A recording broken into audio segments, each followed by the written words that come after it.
ఎన్టీఆర్ న్యూస్కి స్వాగతం. గురు పౌర్ణమి సందర్భంగా భక్తులతో కితకితలాడిన సాయిబాబా ఆలయాలు. గురు పౌర్ణమి సందర్భంగా బాపట్ల జిల్లా పర్చూరులోని సాయినాథుని ఆలయం భక్తులతో కితకితలాడింది. అత్యంత పవిత్రమైన గురు పౌర్ణమి రోజున ఆలయంలో ప్రత్యేక పూజలు నిర్వహించారు.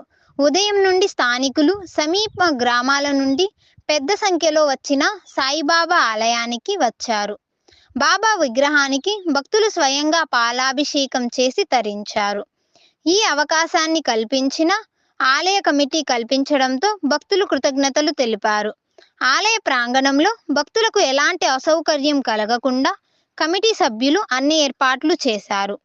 గురు పౌర్ణమి సందర్భంగా ఆలయంలో ఏర్పాటు చేసిన సాయినామ సంకీర్తన, సాంస్కృతిక కార్యక్రమాలు భక్తులను అమితంగా అలరించాయి.